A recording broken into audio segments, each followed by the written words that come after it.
भजन संहिता 51।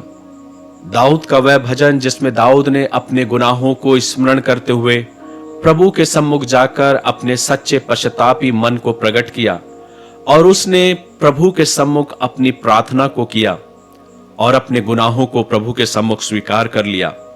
भजन 51 दाऊद का वह हृदय स्पर्शी प्रार्थना पत्र है जो उसने अपने पाप के बाद परमेश्वर से क्षमा मांगते हुए लिखा। यह पत्र दिखाता है कि असली पश्चाताप केवल शब्दों से नहीं बल्कि दिल से होता है। इस भजन का मुख्य पद जो है वो 17वां पद है, जहां पर दाऊद लिखता है, टूटा मन परमेश्वर के योग्य बलिदान है। हे परमेश्वर, तू टूटे और पिसे हुए मन को तुच्छ नहीं जानता।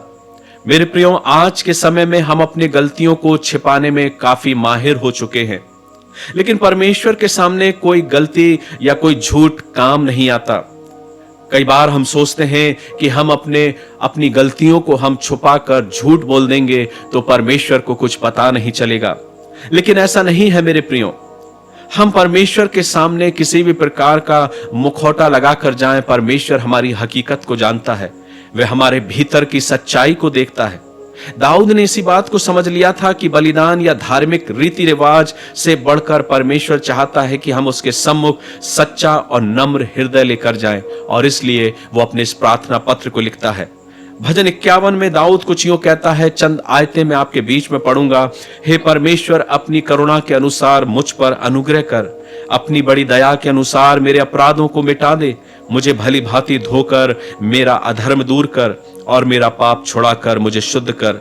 मैं तो अपने अपराधों को जानता हूं और मेरा पाप निरंतर मेरी दृष्टि में रहता है।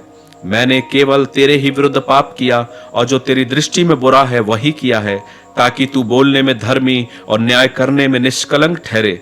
देख, मैं अधर्म के साथ उत्पन्न हुआ और पाप के साथ अपनी माता के गर्भ में पड़ा। देख, तू हृदय की सच्चाई से प्रसन्न होता है और मेरे मन ही में ज्ञान सिखाएगा। जूफा से मुझे शुद्ध कर तो मैं पवित्र हो जाऊंगा। मुझे धो और मैं हिम से भी अधिक श्वेत बनूंगा। मुझे हर्ष और आनंद की बातें सुना, जिससे जो हड्डियां तूने तोड़ डाली हैं वे मग्न हो जाएं। अपना मुख मेरे पापों की ओर से फेर ले और मेरे सारे अधर्म के कामों को मिटा डाल।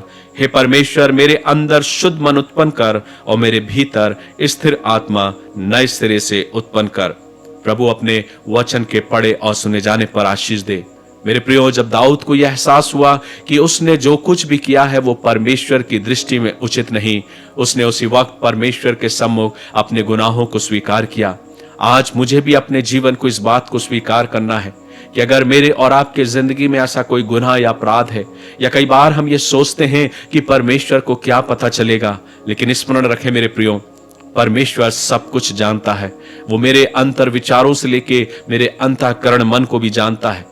बेशक हम दुनिया में लोगों को अपने भिन्न भिन्न मुखौटों को लगाकर हम लोगों के सामने अपने आप को प्रदर्शित कर सकते हैं, लेकिन ना भूलें कि परमेश्वर हमारे अंतःकरण, हमारे जीवनों को जानता है। इसलिए आइए हम अपने हृदय में सच्चा पश्चाताप करते हुए, अपने गुनाहों को स्वीकार करते हुए उस परमेश्वर की क्षमा को अपने जीवन में स्वीकार करें, जैसा कि दाऊद ने अपने मन में प्रार्थना किया और परमेश्वर की उस क्षमा को उसने पाया और एक ऐसे जीवन को जिया कि अपने अंतिम क्षण तक परमेश्वर की दृष्टि के अनुसार जो उसको उचित लगा वही दाऊद ने किया। सो प्रभु अपने वचन के द्वारा आप सभी को आशीष प्रदान करे। God bless you.